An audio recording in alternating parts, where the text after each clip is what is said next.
Hello प्यारे साथियों, नमस्कार। मैं आरबी पटेल आपका अपने यूट्यूब चैनल स्टडी 16 विथ राज में स्वागत करता हूं। आप सब कैसे हैं? आशा करता हूं कि आप सब ठीक ठाक ज़बरदस्त होंगे और आपके यूपी बोर्ड की तैयारी भी ठीक ठाक ज़बरदस्त चल रही होगी।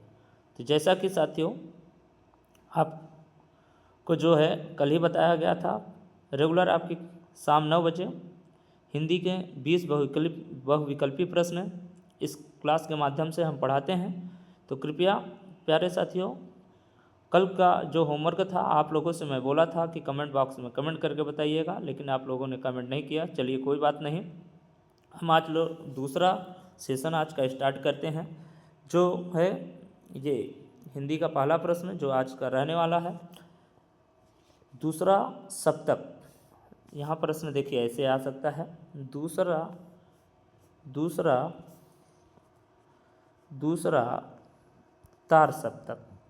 तो इससे परेशान नहीं होना है मेरे प्यारे साथियों, यहाँ तार नहीं लिखा है, यहाँ तार होना चाहिए। अगर तार नहीं है फिर भी वही प्रश्न है। तो दूसरा तार सप्तक कब प्रकाशित हुआ?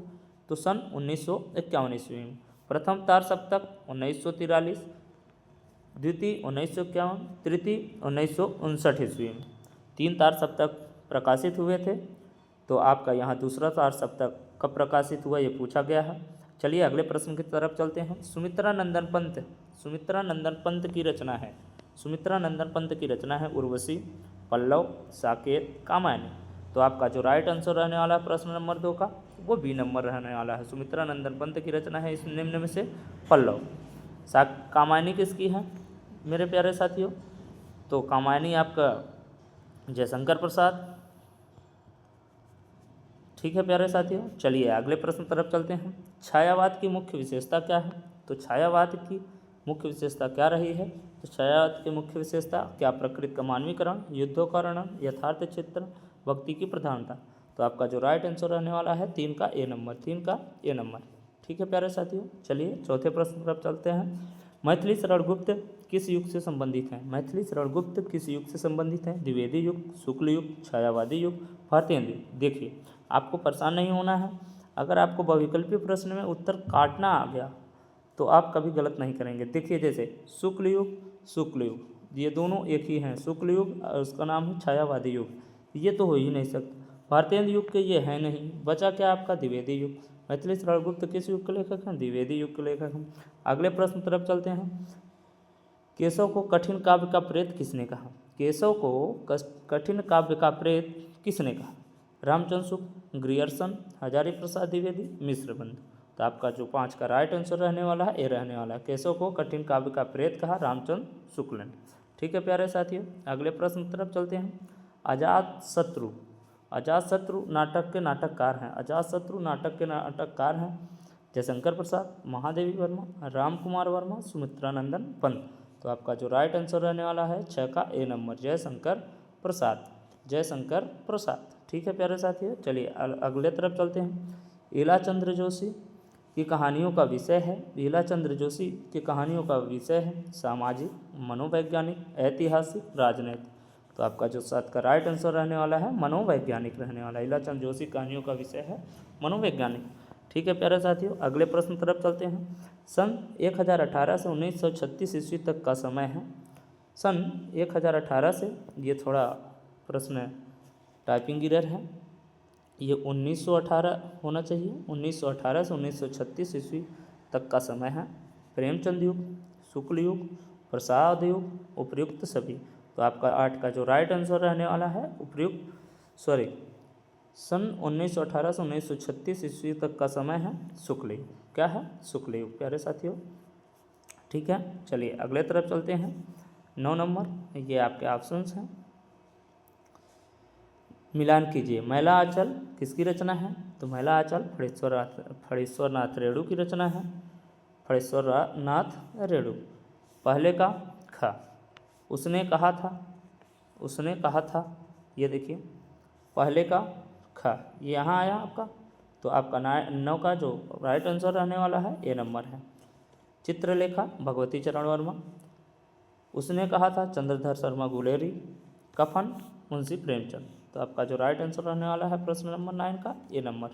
ठीक है प्यारे साथियों, ये देखिए मैं मिला देता हूँ। महिला आंचल, रेणु चित्रलेखा, भगवती चरण वर्मा, उसने कहा था, चंद्रधर शर्मा गुलेरी, ये हो गया आपका कफन मुंशी प्रेमचंद का। ठीक है, चलिए अगले प्रश्न तरफ चलते हैं। निम्नलिखित में से उपन्यास है सेवा सदन, विराटा की पद्मिनी, कफन, चित्रलेखा। तो आपका जो राइट आंसर रहने वाला है 10 का सेवा सदन किसका उपन्यास है, ये आपका होमवर्क है।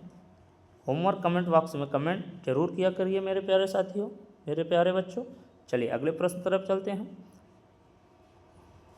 अगले प्रश्न तरफ, अच्छा आई एम सॉरी, निम्नलिखित में से उपन्यास है, हाँ ठीक है, सेवा सदन, ठीक है। कफन आपकी कहानी है। करुण रस का स्थायी भाव एकदम सरल प्रश्न है। रति किसका होता है, श्रृंगार रस का। हास्य किसका होता है, हास्य रस का। निर्वेद किसका होता है, शांत रस का। और करुण रस का स्थायी भाव शोक 11 का सी नंबर। ठीक है, अगले प्रश्न तरफ चलते हैं। ये देखिए बहुत अच्छा प्रश्न आया। सोहत ओढ़े पीतपट श्याम सलोने गात, अब मनो नीलमणि शैल पर आतप पर्यो प्रभात।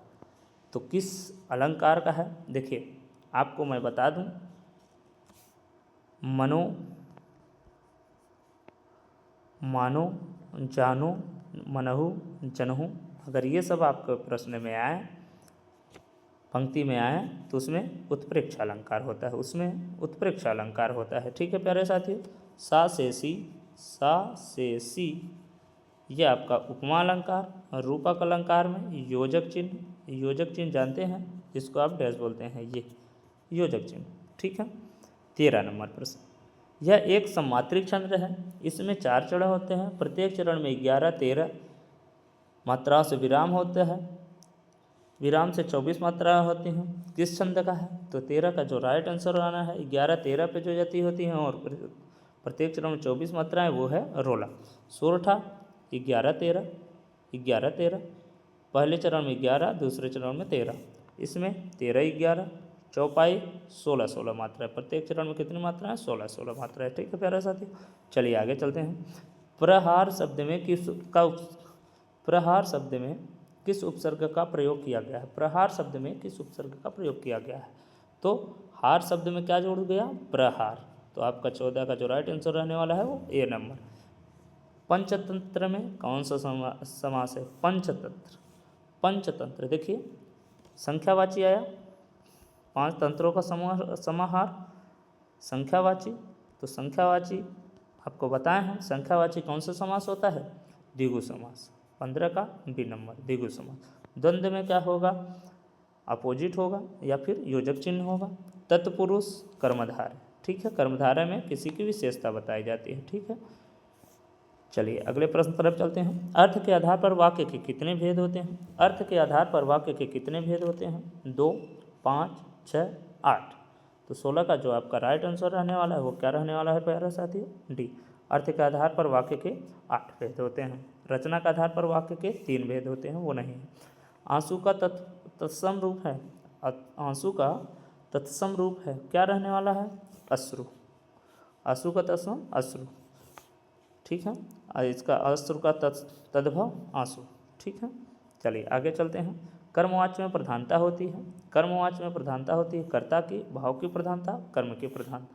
तो आपका जो राइट आंसर रहने वाला है 18 का क्या रहने वाला है, सी नंबर। कर्मवाच्य में कर्म की प्रधानता, भाववाच्य में भाव की प्रधानता, कर्तृवाच्य में कर्ता की प्रधानता। तो आपका 18 का जो राइट आंसर रहने वाला है सी नंबर रहने वाला है। ठीक है प्यारे साथियों, 19 नंबर, ताभ्य शब्द में वचन और विभक्ति है, ताभ्य शब्द में वचन और विभक्ति है। तो आपका जो राइट आंसर रहने वाला है यह डी नंबर रहने वाला है, चतुर्थी विभक्ति बहुवचन। आज का जो इस क्लास का लास्ट प्रश्न है, निम्नलिखित शब्दों में सर्वनाम है। सर्वनाम मनुष्य, बचपन, कोई, उपयुक्त, सभी। तो 20 का जो राइट आंसर रहने वाला है वो क्या है, सी। सर्वनाम संज्ञा के स्थान पर जिसका प्रयोग किया जाता है उसे सर्वनाम कहा जाता है। 20 का राइट आंसर रहने वाला है सी नंबर।